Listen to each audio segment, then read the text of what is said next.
Começa aqui o Pod Mais Empresas, o podcast corporativo que vem discutir o dia a dia das companhias, trazendo assuntos sobre gestão, inovação, sustentabilidade e, por que não, também alguns cases.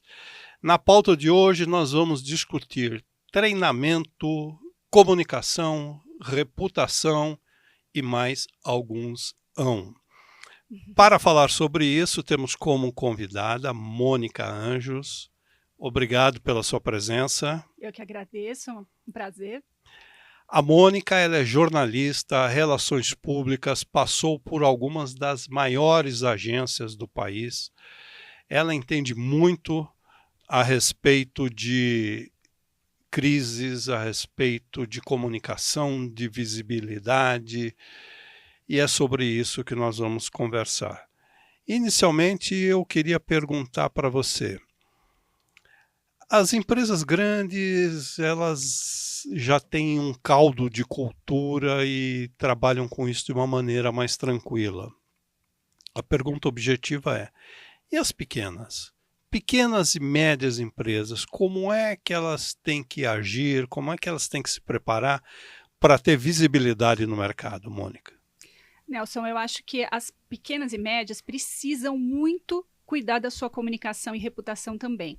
É comum a gente ver nas empresas pequenas e médias a afirmação de que eu ainda sou pequeno, não preciso aparecer.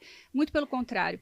Nós sabemos que a gente vive num mundo totalmente conectado e a percepção que as pessoas têm da sua marca, ela precisa ser uma percepção boa. E você só pode trabalhar essa percepção se comunicando, né? Então, se a gente fizer um pacote de ações que precisam ser feitas para manter essa visibilidade, a gente precisa pensar em ação efetiva, né? Então, informações consistentes que interessem a opinião pública e contar essas ações, né? O que você tem feito de novo, como que você tem surpreendido o seu cliente, seu consumidor. À medida que você consegue mostrar isso para a sociedade, você começa a trabalhar a sua percepção e a sua visibilidade. E dependendo da empresa, independentemente do caminho, do tamanho delas, evidentemente, a marca é o seu maior ativo, né? Com certeza. Várias pesquisas mostram que o maior valor de uma empresa está na sua marca e na percepção que as pessoas têm da sua empresa. Então, mais do que produtos, serviços, aquilo que você produz especificamente, a percepção das pessoas em relação à sua marca é a mais importante. Como é que esse trabalho de comunicação, ele deve ser alinhado com outras áreas da companhia? Ele tem que ser diretamente ligado à presidência? Como é que você vê, como é que normalmente funciona isso? Eu acho que o melhor caminho é realmente a comunicação ser uma área muito estratégica e ligada à presidência, ao board das empresas. Raramente isso acontece, né? A gente vê muita ramificação dentro das empresas e a comunicação subordinada às outras áreas. Mas o que é mais importante é que a comunicação ela seja muito alinhada aos negócios da empresa e ao propósito dessa empresa existir. Não adianta nada eu ter uma comunicação super agressiva se eu não comunico aquilo que a empresa pensa, aquilo que a empresa quer, como propósito, como, né, objetivo de existir. Porque aquela empresa também é uma marca empregadora, ela é uma marca que precisa de investimentos. Então, todo esse conjunto precisa estar alinhado aos objetivos de negócio e também ao propósito que a empresa tem. Hoje em dia, a discussão parece que amadureceu nesse sentido, né? As empresas são tratadas de forma um pouco mais equânime, né? Eu tenho essa sensação. Não muito tempo atrás, você simplesmente desprezava as pequenas empresas. Você acha que existe um tipo de complexo ainda de uma autoestima baixa por parte de algumas companhias? Eu acho que existe uma ideia hoje cada vez mais falsa de que as empresas não devem prestar contas. da pequena à empresa gigantesca, todo mundo precisa prestar contas. Eu acho que eu vejo pouco preconceito em relação a eu sou pequena, não preciso, né, necessariamente Isso está se aparecer. perdendo. Eu acho. Mas existe ainda um mito de que eu não preciso me comunicar com a sociedade. Porque a gente sabe, as redes sociais estão aí, você querendo ou não se comunicar, ter um relacionamento com jornalistas, por exemplo, as redes sociais vão falar por você. Você pode contar a sua versão da história, mas se você não contar, alguém vai contar por você. E é muito mais saudável que a empresa venha a público prestar contas do que ela ser cobrada, né? Com por certeza. Algum stakeholder, por algum sindicato, por algum vizinho, por algum fornecedor, por algum consumidor, não é? Não, com certeza. Quanto mais eu conheço uma empresa, mais benefício da dúvida eu dou a ela no momento de crise, né? Então, eu conheço a marca da empresa tal. Quanto mais contato e relacionamento eu tenho com aquela marca, seja por as mais diversas ferramentas de comunicação, mais eu dou a ela, quando ela passa por um momento de crise, a chance dela se posicionar, a chance dela prestar contas. Agora, se eu não conheço uma empresa e só no momento de crise eu fico sabendo dela, aí a crise é muito mais grave. É complicadíssimo. Aí você vai ter que fazer literalmente o trabalho de bombeiro, né? Com certeza. Quer dizer, a bomba explode, alguém te chama, pelo amor de Deus, vem aqui, olha, preciso falar com você. Tá bom, amanhã. Não, hoje mesmo. Exatamente, exatamente. Você já deve ter passado por alguma ou algumas situações parecidas, né? Pelo seu sorriso. Sim, infelizmente isso acontece muito, né? Muitas vezes a gente é chamado na hora que a crise já estourou.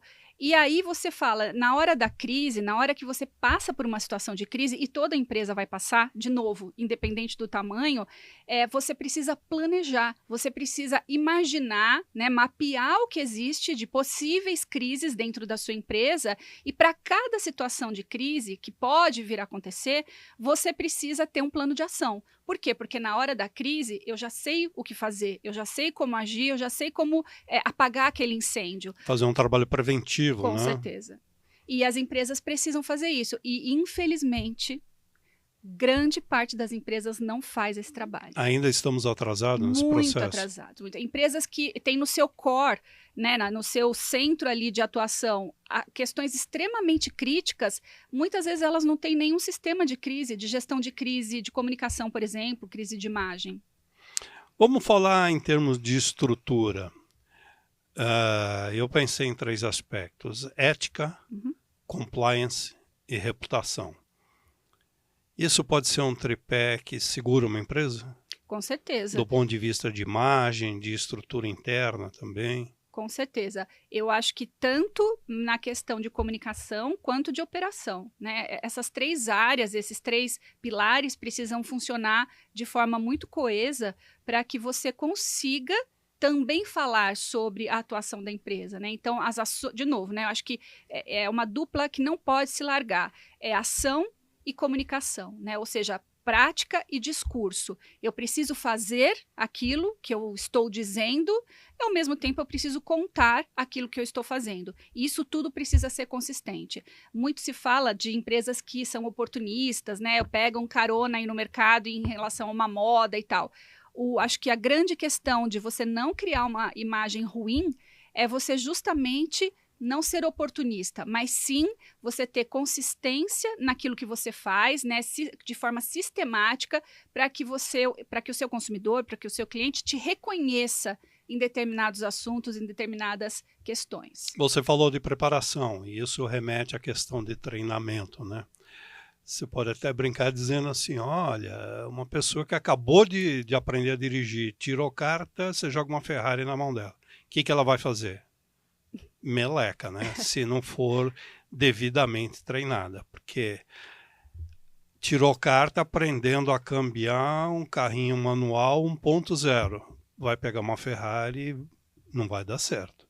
Com certeza. Do ponto de vista da comunicação interna e da comunicação externa, é necessário você ter um treinamento de choque, é necessário você ter um treinamento permanente, você fazer media training com as lideranças. O que você considera que seria o ideal?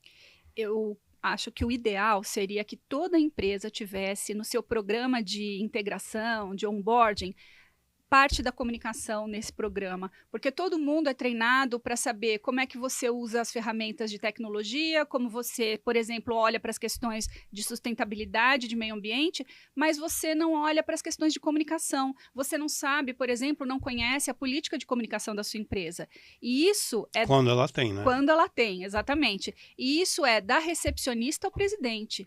E muitas empresas só treinam os seus colaboradores quando são os líderes, quando são os executivos, o famoso media training. Mas eu preciso treinar a comunicação da empresa do começo, da base dela, porque eu preciso contar para o meu colaborador, dizer para ele o que eu espero dele quando o assunto é comunicação. Porque nas redes sociais ele é um porta-voz da empresa, porque no almoço do fim de semana ele é um porta-voz da empresa.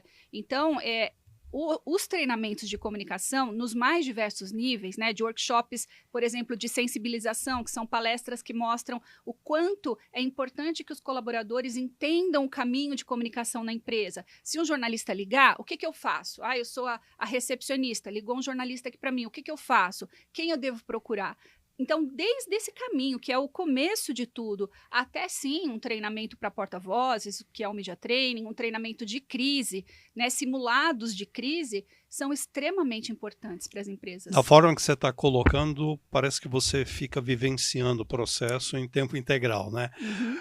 Você acha importante quando uma empresa contrata, terceiriza esse serviço, ter alguém fixo dentro da companhia? Para treinamento, eu não acho ideal, porque é importante sim que essas empresas tenham sempre alguém de comunicação, que olhe para a comunicação interna, para a comunicação externa, né, para o relacionamento ali com os principais públicos. Mas quando você olha para a questão de treinamento, um consultor externo vai trazer para você um olhar novo. Né? Muitas vezes a gente fica meio que viciados no nosso mercado, né, dentro da nossa própria caixinha. E um consultor externo, seja ele qual for e com competência, com experiência, ele vai te trazer um olhar novo. E mais do que qualquer coisa, o consultor ele tem a liberdade de falar para o seu executivo que ele não foi bem. Uma pessoa, um funcionário que é da comunicação, ele não se sente muitas vezes confortável de virar para aquele diretor e dizer, olha, você foi bem nessa parte, mas nessa parte você não foi. E a gente, né, e os consultores externos têm essa prerrogativa. Entendi. E me diga uma coisa, você acha interessante uma empresa, ainda que seja de pequeno porte, ela contratar um funcionário, criar uma área interna? Você acha importante a empresa, dependendo do tamanho das demandas, evidentemente, ela ter uma comunicação corporativa e contratar uma empresa externa, ou ela não precisa criar nada internamente, contrata o terceirizado direto?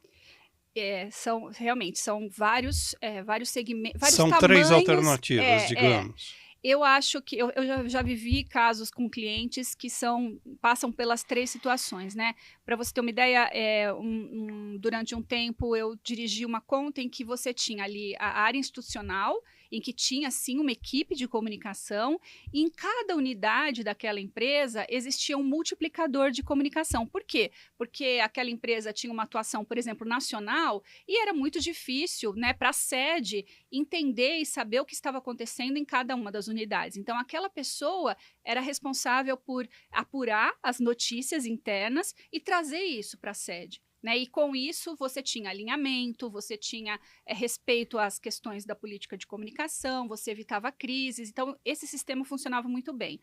Já tive casos também em que você tem uma pessoa interna, né, um departamento interno. E às vezes é um só, né? Às vezes é uma pessoa só, às vezes é até mesmo o gerente de marketing, o gerente de RH, e ele conta com uma consultoria externa e também funciona muito bem. E se, dependendo do tamanho da empresa, ele quiser ter só uma consultoria externa, tudo bem, ele vai acionar essa consultoria, né? Essa consultoria vai poder fazer um planejamento para ele, só que é mais importante do que contratar qualquer sistema, Nelson, é você separar tempo para atender a comunicação. Né? Porque a comunicação fica lá criando notícias. Agora, se a direção, se a liderança não aprova, né, essas informações para serem divulgadas, a comunicação sozinha não faz milagre. Então, essa participação da empresa como um todo é essencial para essa comunicação funcionar. Ok, estamos aqui com Mônica Anjos falando de comunicação, de reputação, de treinamento. Nós vamos pedir um minutinho só para você, para nossa passagem, nosso comercial e voltamos já já. O portal Empresas e Negócios traz 45 mil oportunidades e agora 45.001. Tamo junto, pode mais. Siga-nos nas redes sociais.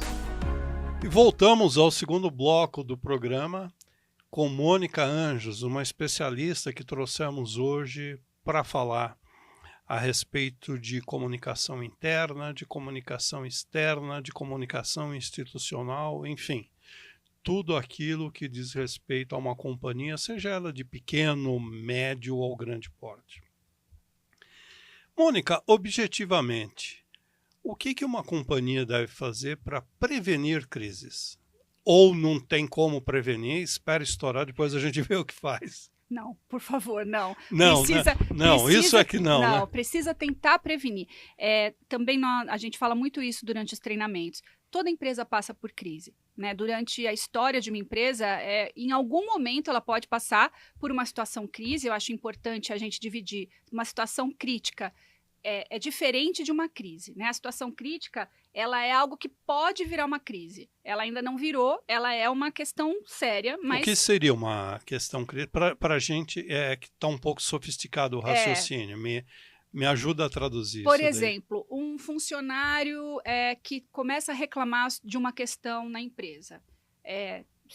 Segunda vez, terceira vez, ele vai para o superior...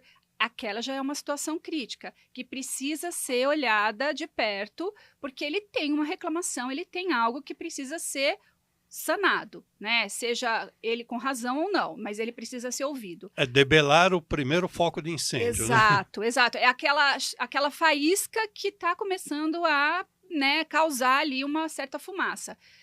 Se essa situação não for resolvida, ela pode virar uma crise, ou ela literalmente vai virar uma crise, né? Ou seja, aquele funcionário vai para as redes sociais, ele vai fazer uma denúncia, porque ele não foi ouvido, né? A sua reclamação não foi escutada mesmo. Então, é preciso que a gente entenda que essa situação de crise, com ou sem razão, essa situação crítica, com ou sem razão, ela precisa ser olhada, ela precisa ser cuidada para que ela não vire uma crise. Né? Então, as empresas vão passar por isso. Agora, tem 3 passos fundamentais que a empresa precisa tomar para evitar uma crise, que são prevenção, ela diz respeito a mapear tudo que pode dar errado na sua empresa. Né? Então, você é uma indústria de transformação. Ah, tá, então pode haver um acidente dentro da operação, eu posso ter um princípio de incêndio. Então, mapeamento. Numa operação mais sofisticada, numa empresa maior, seria a área de riscos, né? A área de riscos. Você tem que ter um plano de ação, né? Nós falamos sobre isso, um plano de ação de crise e treinar as pessoas para agir numa situação de crise. O plano de crise, ele precisa ter muito arraigado nele 2 áreas fundamentais, a operação e a comunicação. E precisa necessariamente de aprovação do board da empresa. Com certeza, né? Com certeza. E esse plano integrado, ele é muito importante, por quê? Porque as pessoas acham que elas primeiro precisam resolver a crise para depois comunicar. Só que enquanto você está resolvendo a crise, a sociedade já está falando sobre essa crise, porque hoje uma crise ela pode se tornar global em 1 hora. Então, você imagina que enquanto você está ali pedindo todas as aprovações... Em 1 hora é o tempo suficiente para se tornar global. Para se tornar global. Você está ali pedindo as aprovações, as pessoas já começaram a falar da sua crise. Cada vez mais hoje nós vemos pessoas, funcionários, por exemplo, saindo, né, evacuando um espaço que começou a pegar fogo, eles estão correndo, saindo da fábrica e filmando. Ou seja, todo mundo vai receber aquele vídeo em questão de segundos. Esse plano precisa ser feito, por quê? Porque na hora que estourou a crise, rapidamente eu sei como corrigir, rapidamente eu sei com quem eu tenho que falar, né? Os papéis estão definidos e as pessoas sabem com quem elas vão falar em cada momento e como elas vão procurar essas pessoas, e treinar todo mundo para situações de crise. De novo, eu preciso treinar porta-vozes? Sim, com certeza. Né? Você precisa ter treinamentos sistemáticos. A gente costuma dizer que a cada 6 meses a sua empresa precisa fazer um treinamento de crise, até com vivências práticas, simulações, né, e tudo. Mas também, de novo, a empresa como um todo precisa conhecer o que é uma situação crítica, como evitar aquilo, né? Por que é tão importante, sei lá, usar equipamentos de proteção. Isso faz parte do engajamento, né? Sim. E a empresa precisa ter essa cultura de prevenção, essa cultura de preocupação com aquilo que pode dar errado. E a gente está falando de crises muito palpáveis, né, nesse caso, mas você imagina que hoje uma frase mal colocada por um porta-voz ou por um funcionário de uma empresa numa rede social pode levar a empresa para uma crise absurda. Né? E nas últimas semanas, nos últimos meses, a gente tem visto uma frase colocada no lugar errado, de forma equivocada, traz uma crise seríssima. Para a gente pensar de uma forma um pouco mais abrangente, nós estamos falando de empresa. Isso acontece também na esfera pública, né? Recentemente, o presidente da República soltou uma frase lá que gerou uma crise diplomática que está se arrastando aí, e não me parece que vai ser resolvida tão logo. Também, recentemente, nós tivemos aquele caso lá do Rio Grande do Norte, com a fuga de dois detentos que eram numa prisão supostamente de segurança máxima. Aí o ministro da Justiça assumindo naquele momento, quer dizer, estourou tudo junto. Na sua visão, agora profissionalmente, como é que o governo está tocando essa crise aí do Rio Grande do Norte, para pegar esse caso aí? Você acha que ele está tomando as medidas corretas ou meteu os pés pelas mãos? Eu acho que em termos de ação, até a própria coletiva, né, do ministro deixou claro que eles estavam tentando correr atrás de todas as questões para conseguir recapturar, né, os bandidos e conseguir fazer com que essa crise fosse sanada. Tanto que ele foi para lá pessoalmente. Exato. E talvez até na esperança de fazer o anúncio da captura, né? O que não aconteceu. Ainda, né? Acho que hoje, né, a gente está completando mais de 7 dias aí, Isso, desde a fuga. já é uma semana. Uma semana e eles ainda não foram recapturados. E toda a força-tarefa que foi criada para justamente recapturá-los. Mas o que é muito importante a gente entender é que, às vezes, a gente cria a crise dentro da crise. Ou seja, a fuga aconteceu. Existem muitas questões operacionais que talvez nem eu nem você saibamos como resolver, porque não somos engenheiros ou especialistas em obras. Sim, não é da área. Não somos da área. Agora, o que o governo falou, né, o que o ministro acabou assumindo ou especulando, que nesse caso foram muitas especulações, não é o que a gente chama de ideal. Numa situação de crise, a gente costuma dizer que você precisa falar o que você sabe, o que foi apurado até aquele momento. Nós lembramos bem do caso muito antigo da Gol, quando lá atrás houve aquele acidente em que um avião de pequeno porte acabou batendo no avião com passageiros e a cúpula, né, o Constantino Júnior e a cúpula da Gol naquele momento vinha a público de hora em hora prestar contas a respeito do acidente. Né? Então, até aquele momento... E o que foi melhor, eles pegaram parentes de pessoas que estavam no voo e levaram até lá para acompanhar de perto, né? Então, você está vendo? Ações foram feitas para justamente Quer dizer, isso nós vamos classificar como uma ação exemplar. Sim, exatamente. Do ponto de vista de imagem, relações públicas. Mas, sim, exatamente. Então, eu levei os familiares para lá, né, para entender a complexidade do caso, o quanto era difícil ter informação. Segundo, eles diziam apenas o que eles tinham até aquele momento. Então, olha, até esse momento nós sabemos... Houve honestidade e transparência, exatamente, né? Exatamente. E aí, numa situação de crise, você não pode especular. Pode ter sido isso, deve ter sido aquilo, as coisas ali aconteceram. Não dá para você dizer isso. Se a gente for mais longe ainda, vamos lembrar o caso da P-36, uma plataforma da Petrobras que explodiu no noticiário, afundou, não afundou, afundou parcialmente, vazou óleo, não vazou, como é que tá? Não, a companhia de seguro já vai cobrir. Não, não tem seguro que cubra isso. E aí ficou um Pois é. tititi. E as ações da Petrobras, que é uma companhia aberta, ficaram bailando, né? Por um tempo Exatamente. longo. Essa mesma pesquisa que fala, né, de Foi de uma uma inabilidade total absurda. aquele gerenciamento, né? Sim. E essa mesma pesquisa que fala, né, da crise global em uma hora, ela mostra que as empresas que, por acaso, passam por uma situação de crise, elas demoram 1 ano para recuperar o valor das suas ações no Um mercado. ano. 1 ano. Então, olha a disparidade, né, entre o caso que acontece em segundos, todo mundo fica sabendo, minutos, segundos, e geralmente 1 ano para recuperar a confiança das pessoas, né, a credibilidade que as pessoas têm em você. As empresas também pecam na demora em suas respostas, né? Enquanto uma crise em 1 hora se torna global, elas demoram 1 dia para se posicionar e para tomar ações efetivas. Então é aquilo, tá todo mundo falando de você e você tá ali correndo atrás de aprovações, de suposições. Se perdendo na burocracia e não Exato. dando a informação. E com isso você abre espaço para uma coisa que hoje em dia virou moda, né? As fake news. E aí cada um vai chutando, vai Exato. falando um negócio que dá na cabeça, ou por maldade, ou por safadeza mesmo. Muitas vezes você vê o noticiário no sentido de tentar queimar aquela empresa, né? Você não sabe se é ação individual, os lobos solitários, se é uma ação orquestrada pela concorrência.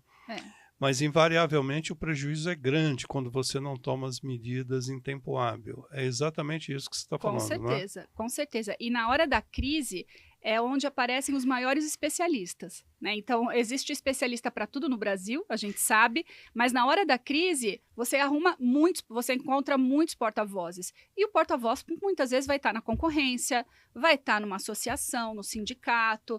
E se a empresa não toma para si o protagonismo de contar a sua versão da história, ela vai ser atropelada. É uma coisa complicada, vamos combinar, né? Muito, muito. Por isso que é tão importante tentar antever quaisquer situações que podem vir a dar errado. Porque aí você já se previne, cria condições de agir mais rapidamente no momento de crise. Isso seria um tipo de uma cartilha, você esboçar uma cartilha, passar para o empregado assim que ele chega na empresa, dar treinamento para quem já esteve lá, quer dizer, você deixar a operação redonda. Isso daí, digamos, é o melhor dos mundos, né? Sim. Você fazer uma coisa bastante planejada, sobretudo planejamento, né? Sim. Que você está falando. Exatamente. E quando a empresa ela trata com desdém essas questões, não tem a cultura, não tem muito interesse, o que seria o ideal se fazer? Esperar chamar, explodir a coisa e falar assim, deixa esses caras quebrar a cara para largar a mão de ser besta? Olha, você tentando, né, ser mais profissional, o ideal é que no primeiro sinal de crise, essa empresa acione uma pessoa que conhece da questão da comunicação para poder pedir ajuda, né? Seja uma pessoa que já trabalhou na empresa, alguém que ele conhece, que tem formação em assessoria, né? Que já passou por agências ou tem ali uma facilidade de conseguir ajudá-lo a contornar aquela situação. Tem questões de contexto, né, que a gente costuma dizer, que depende da crise. Tem crises que, por exemplo, você vai me dizer o seguinte: Mônica, você, né, aqui me alertou que podia dar tudo errado, no dia seguinte ninguém falou nada sobre aquela crise. Sim, porque existem outros fatos que podem acontecer no Brasil e no mundo que abafam aquela notícia ruim sobre a sua empresa, por exemplo. Mas existem questões que vão ser mais importantes ainda do que qualquer situação factual. E aquela crise vai voltar a ser comentada. A questão é, se você não resolve a crise de forma rápida, ela fica sendo notícia durante dias, semanas, até a empresa se pronunciar. Você vê muitas vezes uma empresa vindo a público 1 semana depois que aconteceu um acidente, uma tragédia e tal. A história já foi contada. Você perdeu o timing. Para quem ainda duvida de que tudo que você está falando é verdade, Me ocorreu agora de traçar um paralelo, às vezes, com a nossa vida pessoal, né? Questão de relacionamento. Às vezes tem alguma rusguinha, alguma coisa que ficou mal entendida, ou você senta, resolve, chama uma pizza e um vinho. Isso. E acaba tudo muito bem. Ou você começa a olhar de cara torta, vira a cara, você vai até a cama, pega o travesseiro, joga no sofá pro teu marido, e aí o negócio vai, e cresce, e quando você vê, você percebe que perdeu um tempo danado de não ter tido ação imediata para resolver aquilo. Exatamente. E aí já foi, né? Nesse caso que você tá fazendo a analogia, é um relacionamento, ele acabou. No caso de uma empresa, é a reputação dela, que muitas vezes vai ser colocada, né? Vai acabar a reputação, vai ser manchada por causa da sua inércia, né? Da sua falta de ação. Para a gente finalizar, a questão de percepção. Hoje em dia o consumidor ele está muito mais ativo, ele tem um código de consumidor, ele tem redes sociais, tem uma série de coisas que aparelham o novo consumidor, vamos colocar assim. Ele tem uma percepção maior também para identificar essas crises? Ou para, digamos, desconfiar de algumas delas? Com certeza. O consumidor hoje ele está muito mais atento e ele cobra muito mais as empresas de ações cada vez mais efetivas.